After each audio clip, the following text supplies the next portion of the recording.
আল্লাহ তাআলা আমাদেরকে মানুষ বানাইছেন, ঠিক না? প্রতিটা মানুষেরই একটা পরিচয় আছে, ঠিক কিনা? কারো খানদানি পরিচয়, কারো ব্যবসায়ী পরিচয়, কারো রাজনৈতিক পরিচয়, কারো বা আবার প্রাতিষ্ঠানিক পরিচয়।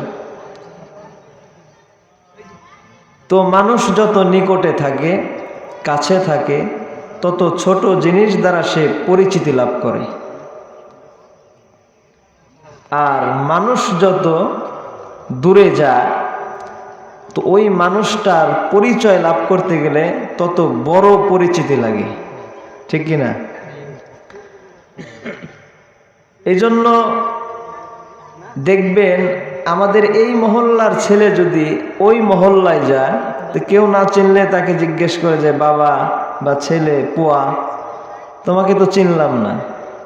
তো সে বলে আমারে চিনলেন না, আমি তো আব্দুর রহমানের ছেলে, কিংবা আমার দাদার নাম আব্দুল মালিক। তো ওই লোকটা তখন বলে হ্যাঁ তোমাকে চিনলাম,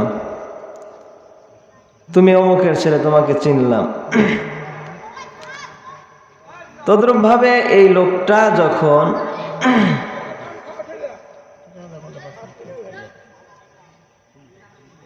নানার বাড়িতে যায়, তখন যদি তাকে জিজ্ঞেস করা হয় তুমি কে, তো তখন সে তার মায়ের পরিচয় অথবা বাবার পরিচয়, নানার পরিচয় বলে, ঠিক না?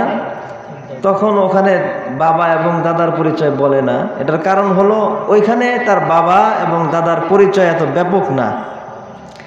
এই ছেলেটাই এক গ্রাম থেকে আর এক গ্রামে গেলে জিজ্ঞেস করে যে তোমাকে তো চিনলাম না, তুমি কে? বলে আমাকে চিনলেন না, আমি তো লাঙ্গলিয়ার ছেলে। চিনলাম, তুমি লাঙ্গলিয়ার। এই ছেলেটাই যদি এক থানা থেকে আর এক থানায় যায়, তো বলে তোমাকে তো চিনলাম না, নতুন নতুন মনে হইতেছে, তুমি কে? তো বলে আমার বাড়ি হলো সাভার থানায়, আপনি আমাকে চিনলেন না? বলো চিনলাম, তুমি সাভারের মানুষ। এই ছেলেটাই যদি এক ডিস্ট্রিক্ট থেকে অন্য ডিস্ট্রিক্টে যায়, তো তখন বলে তোমাকে তো চিনলাম না। তো বলে আমাকে চিনলেন না, আরে আমি তো মানিকগঞ্জের মানুষ। চিনলাম, তুমি মানিকগঞ্জের মানুষ। এই ছেলেটাই যখন এক দেশ থেকে আর এক দেশে যায়, অর্থাৎ এক কান্ট্রি থেকে আর এক কান্ট্রিতে যায়, তখন তাকে যদি পরিচয় জিজ্ঞেস করে, তাহলে সে বুঝে তার বাবার নাম বলে না, দাদার নাম বলে, গ্রামের নাম। কারণ ওইখানে তার বাবাকেও চিনে না, দাদাকেও চিনে না, গ্রামও চিনে না, দেশের নাম বলতে হয় যে আমি বাঙালি, বাংলাদেশি। আপনাদের কাছে আমার প্রশ্ন, আমরা যেই জগতে বসবাস করতেছি, আমাদের কি এই জগৎ ছেড়ে আখিরাতের জগতে যাইতে হবে কিনা? নিশ্চিত না অনিশ্চিত? নিশ্চিত। এখন যখন এই দুনিয়ার মানুষটা আখিরাতে চলে যাবে, তো সেখানে তার পরিচয় লাগবে কিনা? হ্যাঁ, হাদিসের মধ্যে আল্লাহর রাসূল সাল্লাল্লাহু আলাইহি ওয়াসাল্লাম বলেন, যখন মাইয়িত তাকে দাফন করা হয়, দুজন নীল চক্ষু বিশিষ্ট ফেরেশতা তার নিকট আসে, তাকে বসায় এবং তাকে জিজ্ঞাসা করে মার রব্বুকা ওয়া মা দীনুকা ওয়া মান নাবিয়ুকা। এই তিনটা প্রশ্ন করে, তোমার রব কে, তোমার দিন কি, তোমার নবী কে। এই কথাটা তাকে জিজ্ঞাসা করা হয়। অর্থাৎ এই কথার সারাংশ, সারমর্ম হলো, খোলাসা হলো, তুমি তোমার পরিচয় বলো, তুমি তোমার পরিচয় দাও। বলেন সুবহানাল্লাহ। তাহলে এই তিনটা প্রশ্নের সারাংশ, সার কথা হলো তুমি তোমার পরিচয় বলো। এই কবরের জগতে পরিচয় বলতে গেলে আপনাকে মুমিন হতে হবে। কি হতে হবে? আপনি যে কেউ হলেই পরিচয় দিতে পারবেন না। রবের পরিচয় দিয়ে পরিচিতি লাভ করতে চান, নবী জনাবে মুহাম্মদুর রাসূলুল্লাহ সাল্লাল্লাহু আলাইহি ওয়াসাল্লামের পরিচয় দিয়ে পরিচিতি লাভ করতে চান, তাহলে আপনাকে মুমিন হতে হবে। কি হতে হবে? এখন প্রশ্ন হলো মুমিন কে? যার ধন আছে তাকে কি বলে? ধনী বলে। যার দোকান আছে তাকে আমরা দোকানদার বলি। যার ধন সম্পদ আছে তাকে আমরা ধনী বলি। যার ইলম আছে তাকে আমরা আলিম বলি। যার বিদ্যা আছে তাকে আমরা বিদ্বান বলি। আর যার ঈমান আছে তাকে আমরা মুমিন বলি। এজন্য একজন মুমিনের সবচাইতে বড় হাতিয়ার হলো ঈমান। বলেন সুবহানাল্লাহ। তাহলে কবরের জগতে আমাকে পরিচয় দিতে গেলে আমাকে মুমিন হতে হবে। আর আমি মুমিন হতে গেলে আমার জন্য কি লাগবে বলেন, জোরে বলেন। কি লাগবে? ঈমান লাগবে। এজন্য ঈমান কি জিনিস এটা আমাকে আপনাকে বোঝার দরকার। যেহেতু কবরের প্রথম ঘাটিতেই আমার এই জিনিসটা প্রয়োজন। এজন্য আল্লাহর রাসূল বলেন, আল্লাহর রাসূল হাদিসের মধ্যে বলেন, আল ঈমানু বিদ'উন ওয়া সাবউনা শু'বা। আল্লাহর রাসূল হাদিসের মধ্যে বলেন ঈমানের 70 শাখারও বেশি, 70-এরও বেশি শাখা। ঈমানের শাখা 70 এর অধিক। বলেন সুবহানাল্লাহ। কিন্তু হাদিসের মধ্যে যে 70 কথাটা উল্লেখ আছে, উলামায়ে কেরাম বলেন 70 বোঝানো দ্বারা উদ্দেশ্য হলো ব্যাপক বোঝানো, বেশি বোঝানো। যেরকম আমরা আমাদের সন্তানকে বলি তুমি এই কাজটা করো, আবার বলি এই কাজটা করো, কিন্তু তুমি কিন্তু কাজটা করবা, ঠিক আছে তো? এই বইলা আপনি চলে গেলেন, সন্তান এই কাজটাকে আঞ্জাম দিল না।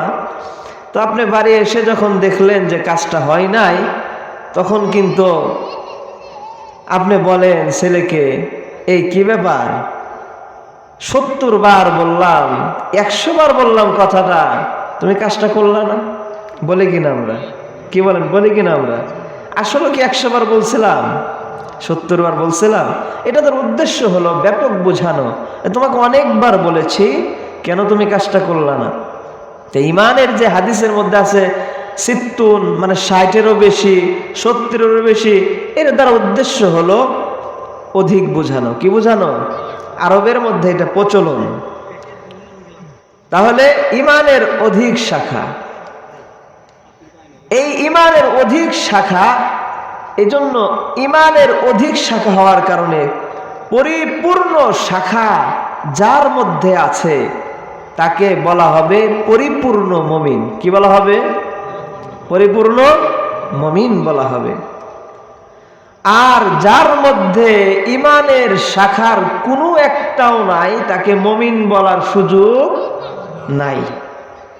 আর যার মধ্যে কিছু আছে কিছু নাই তাকে পরিপূর্ণ মুমিন বলা যাবে না, তবে সে কি মুমিন, পরিপূর্ণ মুমিন না।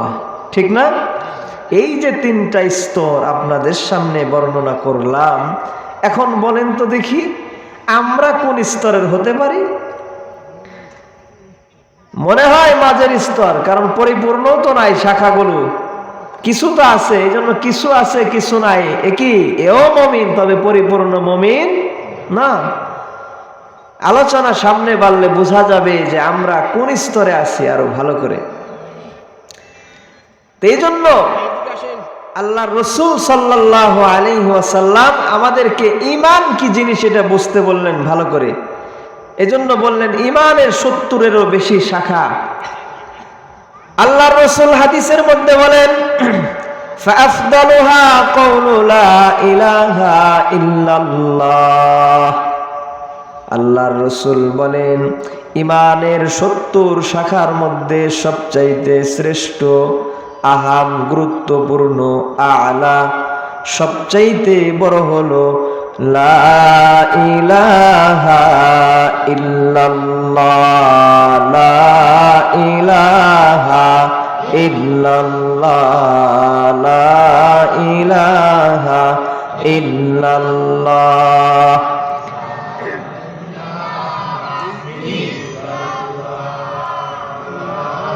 লা ইলাহা ইল্লাল্লাহ। ইল্লাল্লাহু মুহাম্মাদুর রাসূলুল্লাহ।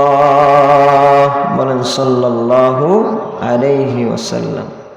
তাহলে ঈমানের ৭০ শাখার মধ্যে সবচেয়ে শ্রেষ্ঠ হলো লা ইলাহা ইল্লাল্লাহ। এই লা ইলাহা ইল্লাল্লাহ কালেমাটা খুব ছোট, বাক্যের দিক থেকে খুব ছোট, দেখতে খুব ছোট, তো এর মহত্ব, বরত্ব, ফজিলত, গুরুত্ব অনেক বেশি। যদি এরকম মজলিস দিনের পর দিন কায়েম করা হয়, আলোচনা করার তালেই থাকে মানুষ, করতেই থাকে একের পর এক, তো কালেমা লা ইলাহা ইল্লাল্লাহর মহত্ব বর্ণনা করে শেষ করা যাবে না। তো এতটুক বলা যায়, এই কালেমা পড়ার আগে একজন মুমিন আল্লাহ তাআলার কাছে সবচাইতে ঘৃণিত ব্যক্তিতে পরিণত হয়, ঘৃণিত ব্যক্তি হিসাবে থাকেন, এবং আল্লাহ তাআলা তাকে পছন্দ করেন না। কিন্তু যখন কোনো ব্যক্তি, এই ব্যক্তিটাই যখন এই কালেমা লা ইলাহা ইল্লাল্লাহ বলে, তখন আল্লাহ তাআলা তাকে সবচাইতে প্রিয় পাত্রে পরিণত করে। বলেন সুবহানাল্লাহ। প্রিয় পাত্রে পরিণত করেন। এই জন্য এই কালেমা লা ইলাহা ইল্লাল্লাহ যে ব্যক্তি একবার পাঠ করবে, আল্লাহ তাআলা তাকে তার প্রিয় বান্দা হিসেবে কবুল করে নেবেন। বলেন সুবহানাল্লাহ। তবে এই কালেমা কিভাবে পাঠ করলে আমাদের অন্তরের মধ্যে কালেমা সহিভাবে বসবে, এটার ব্যাপারে ফুকায়ে কেরাম বলেন, উলামায়ে কেরাম বলেন, এটা ৩ তরিকায় আদায় করতে হয়। কয় তরিকা? ৩ তরিকায়। ১ নাম্বার হলো ইকরার বিল লিসান, জবান দিয়ে স্বীকারোক্তি দেওয়া, আমার মৌখিক স্বীকারোক্তি দেওয়া। কি করা? মৌখিক স্বীকারোক্তি দেওয়া। লা ইলাহা ইল্লাল্লাহ, আল্লাহ ছাড়া কোনো মাবুদ নাই, এটা আমার মৌখিকভাবে স্বীকারোক্তি দিতে হবে। ২ নম্বর তাসদিক বিল জিনান, অন্তর দ্বারা এই কালেমার হাকিকতকে বিশ্বাস করে নেওয়া। বলেন সুবহানাল্লাহ। ৩ নম্বর আমল বিল আরকান, এই কালেমার যে তাকাজা আছে ওগুলোকে আমলে পরিণত করা। বলেন সুবহানাল্লাহ। তাহলে ৩ তরিকায়, মুখে এটাকে আমার স্বীকারোক্তি দিতে হবে, অন্তর দ্বারা মেনে নিতে হবে, বিশ্বাস করতে হবে, এবং এরপরে ইসলামের যে বিধিবিধানগুলো আছে ওগুলো আমার আমলে পরিণত করতে হবে। তাহলে আমার এই কালেমা লা ইলাহা ইল্লাল্লাহ হাকিকত, মাহিয়ত সহ এটা আদায় করা সম্ভব হবে। ঠিক কিনা বলেন? এই জন্য আমরা এই কালেমাকে যদি যথার্থভাবে আদায় না করতে পারি, যথাযথভাবে আদায় না করতে পারি, তাহলে কি হবে? আমার নামাজ কোনো কাজে আসবে না, আমার রোজা কোনো কাজে আসবে না, আমার হজ কোনো কাজে আসবে না, আমার জিকির কোনো কাজে আসবে না, আমার তেলাওয়াত কোনো কাজে আসবে না। অর্থাৎ বোঝা যায় এই কালেমা হলো সকল আমলের দার ও মাদার। সুবহানাল্লাহ বললেন না? এই কালেমা হলো সকল আমলের মূল এবং ভিত্তি। বলেন সুবহানাল্লাহ। তাহলে কালেমা যদি কারো কালেমা যদি লা ইলাহা ইল্লাল্লাহ যদি সেট না হয়, অন্তরের মধ্যে ফিট না হয়, সহি না হয়, তাহলে আমার কোনো কাজ, আমার কোনো আমল কি আসবে না? কাজে আসবে না। কথাটা বুঝাইতে পারলাম? এই জন্য আল্লাহর রাসূল সাল্লাল্লাহু আলাইহি ওয়াসাল্লাম আমাদেরকে কালেমা কিভাবে বললে আদায় হবে শিক্ষা দিলেন। এবার আসেন, কালেমা লা ইলাহা ইল্লাল্লাহর অর্থ কি হতে পারে? কালেমা লা ইলাহা ইল্লাল্লাহর একটা অর্থ, লা মাসজুদা ইল্লাল্লাহ, আল্লাহ ছাড়া কোনো মাসজুদ নাই। সেজদা পাওয়ার একমাত্র অধিকারী কে বলেন? আল্লাহ। মাজারে সেজদা দেওয়া যাবে? কোন পীর সাহেবের পায়ে সেজদা দেওয়া যাবে? কারণ একমাত্র সেজদা পাওয়ার মালিক হলেন মহান রব্বুল আলামিন। বলেন সুবহানাল্লাহ। এজন্য কালেমার হাকিকত হলো লা মাসজুদা ইল্লাল্লাহ, লা মাসজুদা ইল্লাল্লাহ, সেজদা একমাত্র আল্লাহই পাবেন। বলেন সুবহানাল্লাহ। কালেমার আরেকটা অর্থ হলো লা মাওজুদা ইল্লাল্লাহ, আল্লাহ তাআলা মওজুদ, বিদ্যমান। কোরআনে আছেন আল হাইয়ুল কাইয়্যুম, যিনি চিরঞ্জীব, চিরস্থায়ী, যিনি ছিলেন, আছেন, থাকবেন, যার কোনো শুরু নাই, শেষ নাই, কোনো কিছু নাই। আল্লাহ তাআলা বিদ্যমান। বলেন সুবহানাল্লাহ। এজন্য কোন নাস্তিক যদি আল্লাহকে অস্বীকার করে আসে যায় না, কোন মুরতাদ যদি আল্লাহকে অস্বীকার করে কোনো কিছু আসে যায় না। কারণ কালেমার অর্থ আমরা জানি লা মাওজুদা ইল্লাল্লাহ, আল্লাহ ব্যতীত কোনো মাওজুদ নাই। বলেন সুবহানাল্লাহ। কালেমার আরেকটা অর্থ লা মাহবুবা ইল্লাল্লাহ, আল্লাহ ছাড়া কোনো মাহবুব নাই। এজন্য আল্লাহ তাআলাকে সবচাইতে বেশি ভালোবাসতে হবে। ঠিক কিনা? না মাকে বেশি, না বাবাকে বেশি, আল্লাহকে বেশি। আল্লাহ কোরআনে বলেন ওয়াল্লাযীনা আমানু আশাদ্দু হুব্বাল লিল্লাহ। বলেন আল্লাহু আকবার। যারা ঈমানদার মুমিন তারা আল্লাহকে সবচাইতে বেশি ভালোবাসেন। বলেন আল্লাহু আকবার। আল্লাহ তাআলা কোরআনে হাকিমের মধ্যে মাকে ভালোবাসতে বলেছেন, বাবাকে ভালোবাসতে বলেছেন, বিবিকে, সন্তানকে ভালোবাসতে বলেছেন, আলেমকে ভালোবাসতে বলেছেন। তবে মার ভালোবাসা যদি আল্লাহর ভালোবাসার মধ্যে প্রতিবন্ধক হয়, বাধা হয়, মা বাবার ভালোবাসা যদি আল্লাহর ভালোবাসার মধ্যে প্রতিবন্ধক হয়, বাবা বাপ। বিবির ভালোবাসা যদি আল্লাহর ভালোবাসার মধ্যে প্রতিবন্ধক হয়, বিবি বাপ। পীর সাহেবের ভালোবাসা যদি আল্লাহর ভালোবাসার মধ্যে প্রতিবন্ধক হয়, বিশ্বাসবাদ। নেতার ভালোবাসা যদি আল্লাহর ভালোবাসার মধ্যে প্রতিবন্ধক হয়, নেতাবাদ। এজন্য আল্লাহ কোরআনে বলেন আসাদ্দু হুব, অর্থাৎ সিরিয়াস ভালোবাসো, সবচাইতে বেশি ভালোবাসো। এর অর্থ হলো আল্লাহ তাআলার ভালোবাসার সামনে যদি দুনিয়ার সকল ভালোবাসা প্রতিবন্ধক হয়, তাহলে আল্লাহর ভালোবাসাকে রেখে সকল ভালোবাসাকে বর্জন করবে। এটার নাম হলো আসাদ্দু হুব। বলেন আল্লাহু আকবার। তাহলে আসাদ্দু হুব বুঝছেন তো? ইনশাআল্লাহ সবচাইতে বেশি ভালোবাসা বুঝছেন তো? যেই ভালোবাসার কারণে পৃথিবীর সব ভালোবাসাকে বর্জন করা যায়, ছাড়া যায়, ওটাকেই বলা হয় আসাদ্দু হুব, সবচাইতে বেশি ভালোবাসা। বলেন সুবহানাল্লাহ। এখন তো ভালোবাসা তো দূরের কথা, অন্তরে আল্লাহর ভালোবাসা যথাযথভাবে বসা তো দূরের কথা, আল্লাহ তাআলার ভয় তো আমাদের অন্তরে যথাযথ বসে নাই। ঠিক না? বলতে পারেন যে হুজুর এই কথা কেন বললেন, ভালোবাসার মধ্যে আবার ভয়ের কি জিনিস আসলো? হ্যাঁ, দেখবেন উস্তাদ যখন ক্লাসে ঢুকে, হাতে যখন একটা বেত নিয়ে ক্লাসে ঢুকে, কিছু ছাত্র আছে অটোমেটিক সে উস্তাদকে ভালোবাসে। ঠিক না? মোহাব্বত করে। ওই সমস্ত ছাত্রদের চিন্তা চেতনা এরকম, আমি যদি না পড়ি, আমি যদি দুষ্টুমি করি, তাহলে আমার উস্তাদ আমার উপরে বেরাজ হবে, নারাজ হবে। এ কারণে সে দুষ্টুমি করে না, কারণ সে উস্তাদকে ভালোবাসে, জানে উস্তাদ আমার উপরে বেরাজ হইতে পারে। এটা হলো ভালোবাসার দাবি।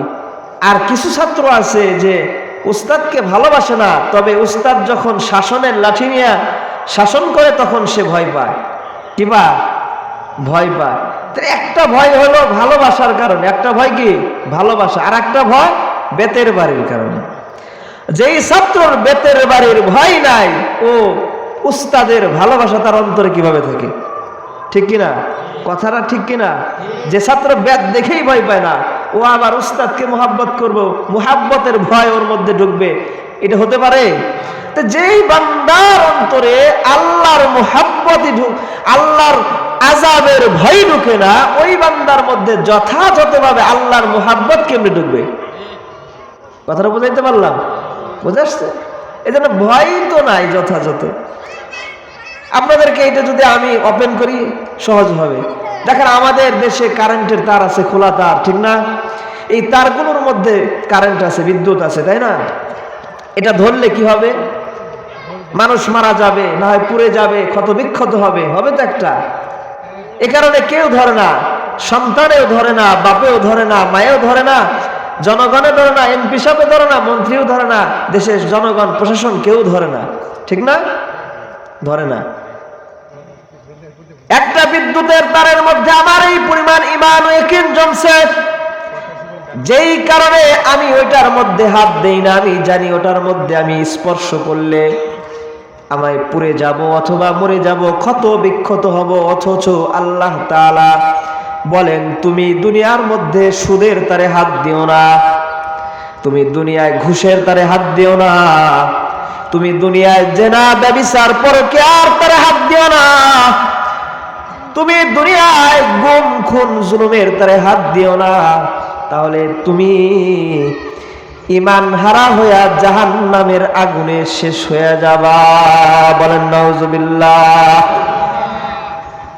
কারেন্টের তারের উপরে আমার ঈমান আসলো, কিন্তু আল্লাহ তাআলার আযাব, আল্লাহ তাআলার জাহান্নামের আগুনের ভয় আমার অন্তরে আসলো না।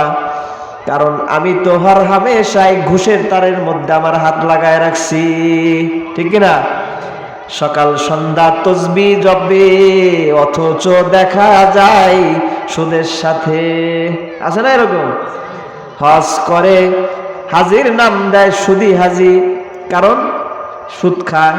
মাফ করবেন, কেউ কষ্ট নেন না, কেউ কষ্ট নেন না। কেন বলতেছি? আপনাদের ভালোর জন্য।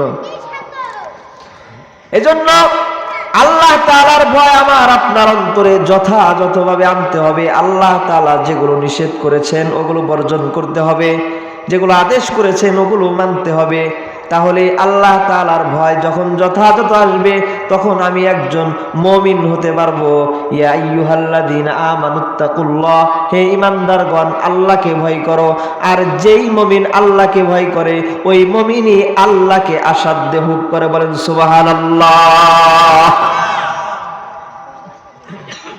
তাহলে আল্লাহকে সবচাইতে বেশি ভালোবাসতে হবে। কালেমার একটা অর্থ পেলাম, তাই না? কয়টা অর্থ পেলাম? সেজদা একমাত্র আল্লাহর, বিদ্যমান একমাত্র কে দুনিয়াতে? আল্লাহ। আল্লাহর কোনো ফানাইয়াত নাই, শেষ হবে না কোনোদিন, সব শেষ হবে। 3 নাম্বার, আল্লাহকে সবচাইতে বেশি ভালোবাসতে হবে। 4 নাম্বার, লা মাকসুদা ইল্লাল্লাহ, আল্লাহ ছাড়া কোনো মাকসুদ নাই। আমার নামাজ কার জন্য? আল্লাহর জন্য। আমার রোজা কার জন্য? আল্লাহর জন্য। আল্লাহ তাআলা কোরআনে হাকিম বলেন, কুল ইন্না সালাতি ওয়া নুসুকি ওয়া মাহইয়ায়া ওয়া মামাতি লিল্লাহি রাব্বিল আলামিন। আল্লাহু আকবার। আমার নামাজ, আমার ইবাদত বন্দেগী, আমার কুরবানি, আমার জীবন, আমার হায়াত মত সব আল্লাহ তাআলার জন্য। আমার সবকিছু, নামাজ সবকিছু আল্লাহর জন্য। মেরাজে আল্লাহর রাসূল যান, আল্লাহ বলেন, বন্ধু কি নিয়ে আসছেন? আল্লাহর রাসূল বলেন, আতাহিয়াতু লিল্লাহি ওয়াস সালাওয়াতু ওয়াত তাইয়্যিবাত। আল্লাহু আকবার। আল্লাহ রাসূল মেরাজে যান, আল্লাহ বলেন, বন্ধু হে আমার বাড়িতে আসলেন, বন্ধু হিসেবে কিনে আসলেন। বলেন, আমার সকল ইবাদত, শারীরিক ইবাদত, সকল কিছু ইবাদত, মালি ইবাদত, সব কিছু আমি আল্লাহ আপনার জন্য নিয়ে আসছি। বলেন সুবহানাল্লাহ। এই জন্য আমার আপনার জীবনের কালেমার মাকসাদ কি হবে? বলেন, যা করব সব কার জন্য হবে? দান করবেন কার জন্য? লোকে দাতা বলবে জন্য দান করা যাবে না। জিহাদ করবেন কার জন্য? আল্লাহর জন্য। লোকে শহীদ বলবে জন্য না। হজ করবেন কার জন্য? আল্লাহর জন্য লোকে হাজি বলবে এই জন্য না। ওয়াজ করবেন কার জন্য? আল্লাহর জন্য। লোকে বড় বক্তা বলবে এই জন্য না। কথাটা বোঝা যাচ্ছে? ওয়াজ সবকিছু যত দিনই কাজ আছে সবকিছু আল্লাহর জন্য হতে হবে, তাহলে আমার কালেমার অর্থ ঠিক হবে, লা মাকসুদা ইল্লাল্লাহ। আপনারা এগুলো পড়েন, আমি জানি পড়েন না, জিকিরের সময় পড়েন না, এগুলো কালেমার অর্থ লা মাকসুদা ইল্লাল্লাহ। কিন্তু দুঃখের সাথে বলতে হয় আজকে আমাদের সমাজের মানুষগুলো করে ধর্মের কাজ, কিন্তু আসলে উদ্দেশ্যকে গায়রুল্লাহ। উদ্দেশ্যকে গায়রুল্লাহ মানে আল্লাহ ব্যতীত অন্য কেউ, আল্লাহ ব্যতীত অন্য কেউ। দেখবেন এই যে নির্বাচন আসতেছে, অনেকে পোস্টারে দিব নির্বাচনীয় সালাম, নির্বাচনীয় ওয়াদা। বলেন নির্বাচনীয় সালাম নামের কোন সালাম কি আছে? আল্লাহ রসুল থেকে নিয়ে এই পর্যন্ত কোরআন হাদিসে কোথাও পাবেন? নির্বাচনীয় ওয়াদা বলতে কোনো ওয়াদা আছে? সালাম একটা ইবাদত। সালাম কি একটা ইবাদত। আল্লাহর রাসূল বলেন আফসুস সালাম। কি বলেন? আফসুস সালাম, বেশি বেশি সালাম দাও। সালাম একটা ইবাদত। সালাম কি একটা ইবাদত। কিন্তু সালাম আল্লাহ তাআলার নাম, কিন্তু ওই ব্যক্তি আল্লাহ তাআলা সালাম যে নাম, আল্লাহ উদ্দেশ্য না। উদ্দেশ্য কি? আব্দুস সালাম। কি উদ্দেশ্য? আব্দুস সালাম মানে সালামের বান্দা উদ্দেশ্য। ওয়াদা করে কিন্তু ওয়াদা হয় নির্বাচন, এই জন্য নির্বাচন শেষ ওয়াদাও শেষ, ওয়াদা পূরণ হয় না।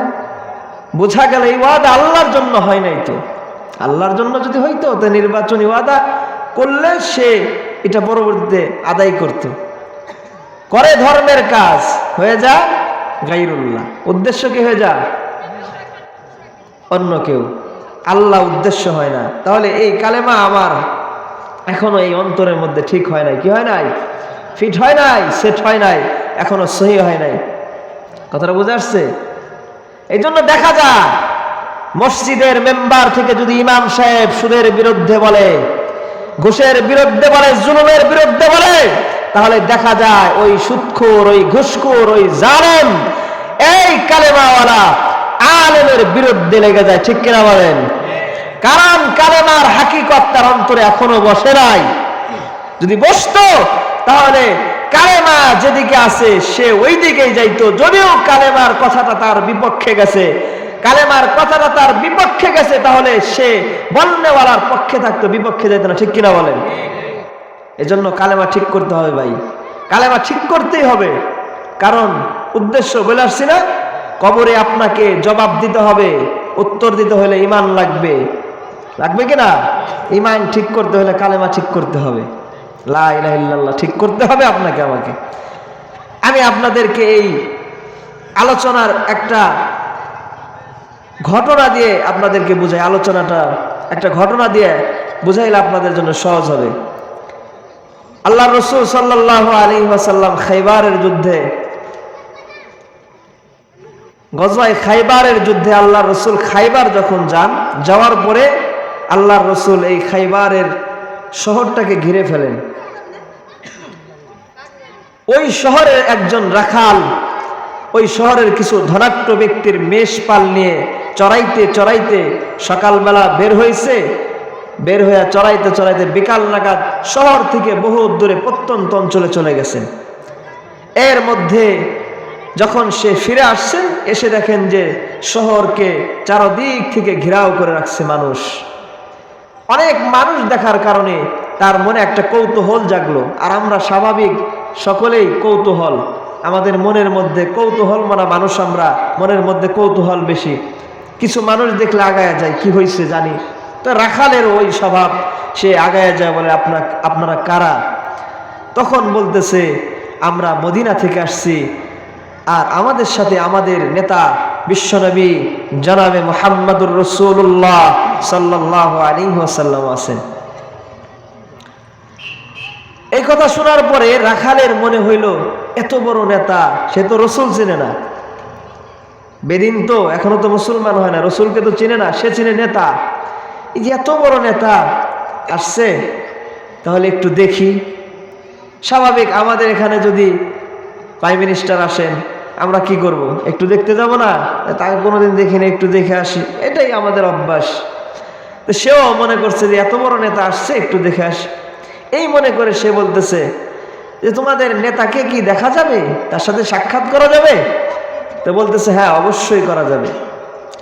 তখন বলে যে সে কোথায় অবস্থান করতেছে? তো বলে যে ওই যে তাঁবুতে অবস্থান করতেছে। যখন এই তাঁবুর দিকে দেখাইছে, দেখে যে উনি একটা জীর্ণ শীর্ণ পুরাতন একটা তাঁবু দেখাই দিচ্ছে। তখন রাখালের মনে সন্দেহ হইছে যে কিরে ব্যাপার, এত বড় নেতা সে এরকম একটা জীর্ণ শীর্ণ তাঁবুতে বসবে, এটা তো হতে পারে না। এবার রাখাল সাহাবীকে বলে, ভাইরা আমার, আমি একজন রাখাল, আমার সাথে মস্করা করার তো কোনো যুক্তিকতা নাই। আমি একজন রাখাল, এজন্য আমার সাথে তো মস্করা করা যায় না। আপনারা বলেন, আপনাদের নেতা আপনাদের সাথে আছে, আমি সাক্ষাৎ করতে চাইলাম, আর আপনারা বললেন সাক্ষাৎ করা যাবে, আর আপনারা আমাকে দেখা দেন একটা জীর্ণ শীর্ণ তাঁবু যেখানে আপনাদের নেতা রয়েছে। বলেন সুবহানাল্লাহ। এবার সাহাবী বলেন, তোমার যদি বিশ্বাস না হয় তুমি আসো, তোমাকে নিয়ে যাই। সাহাবী এবার যখন তাকে নিয়ে যায়, সে একবার পিছনে তাকায়, আবার সামনে তাকায়, একবার পিছনে তাকায়, আবার সামনে তাকায়। এভাবে যখন আল্লাহ রসুলের সামনে গেছেন, আল্লাহ রসুল সাল্লাল্লাহু আলাইহি ওয়াসাল্লামকে দেখার সাথে সাথে তার মধ্যে ইমানের এক আলো, ইমানের এক নূর তার মধ্যে বাসা বেঁধে বসেছে। আল্লাহ রসুল সাল্লাল্লাহু আলাইহি ওয়াসাল্লামকে ওই রাখাল জিজ্ঞেস করেন, আপনি এখানে কেন এসেছেন? আল্লাহ রসুল বলেন, আমি এখানে আসছি যুদ্ধ করার জন্য। এবার আল্লাহ রসুলকে রাখাল বলে, আপনি যুদ্ধ করতে আসছেন, আপনার উদ্দেশ্য কি, মিশন কি? আল্লাহ রসুল সাল্লাল্লাহু আলাইহি ওয়াসাল্লাম বলেন, দুনিয়াতে আল্লাহ তাআলা আমাকে তাওহীদ দিয়ে পাঠিয়েছেন, এজন্য আমি তাওহীদ প্রতিষ্ঠা করার জন্য আসছি। এজন্য আমি এখানে এসেছি শিরককে, পত্তলিককে, বেদাতকে দুনিয়া থেকে দূর করার জন্য। বলেন সুবহানাল্লাহ। এবার আল্লাহ রাসূল সাল্লাল্লাহু আলাইহি ওয়াসাল্লামকে এই রাখাল বলেন, ইয়া রাসূলুল্লাহ, আমি যদি এই কালেমা পড়ি তাহলে আমার কি হবে? আল্লাহ রাসূল সাল্লাল্লাহু আলাইহি ওয়াসাল্লাম বলেন, তুমি যদি এই কালেমা পড়ো, সর্বপ্রথম আমি তোমাকে আমার বুকের সাথে মিলিয়ে নিব। এবার রাখাল বলে, ইয়া রাসূলুল্লাহ, আমি একজন রাখাল, আমি একজন কালো গোলাম, আমার শরীর দিয়ে দুর্গন্ধ বের হয়, আমার পোশাকটা জীর্ণ শীর্ণ, আপনি একজন মহান নেতা হয়ে কিভাবে আমাকে আপনার বুকে জড়ায় নেবেন? আল্লাহ রাসূল সাল্লাল্লাহু আলাইহি ওয়াসাল্লাম বলেন, এই কালেমা যে পড়ে, এই কালেমা পড়নেওয়ালা ব্যক্তি আর অন্যদের মাঝে কোনো ভেদাভেদ থাকে না। বলেন সুবহানাল্লাহ। এবার রাখাল এই কথা শোনার সাথে সাথে রাখাল বলেন, ইয়া রাসূলুল্লাহ, তাহলে আর দেরি কেন, আমাকে এই কালেমা পড়িয়ে দেন। আল্লাহর রাসূল সাল্লাল্লাহু আলাইহি ওয়াসাল্লাম এই রাখালকে বলেন, পড়ো আমার সাথে, আশহাদু আল্লা ইলাহা ইল্লাল্লাহু ওয়া আশহাদু আন্না মুহাম্মাদান আবদুহু ওয়া রাসূলুহু। বলেন আল্লাহু আকবার। এবার যখন সেই কালেমা পড়ে নিলেন, মুসলমান হয়ে গেলেন। এবার আল্লাহ রসুল বলেন, তুমি যখন মুসলমান হয়ে গেলা, আল্লাহ তাআলা তোমাকে দ্বিতীয় পুরস্কার, আল্লাহ তাআলা তোমাকে এই কালেমার উপরে যদি তুমি জীবন চালাইতে পারো, মিশনকে বাস্তবায়ন করতে পারো, তাহলে আল্লাহ তাআলা তোমাকে জান্নাত দান করবেন, যেই জান্নাতের মধ্যে নহর রয়েছে, বালাখানা রয়েছে। তুমি কালো থাকবা না, তোমার শরীর দিয়ে দুর্গন্ধ না, তোমার শরীর দিয়ে মিশকে আম্বরের ঘ্রাণ বের হবে। বলেন সুবহানাল্লাহ। এবার সাহাবী বলেন, ইয়া রাসূলুল্লাহ, আমি তো কালেমা পড়লাম, আমার কাজ কি?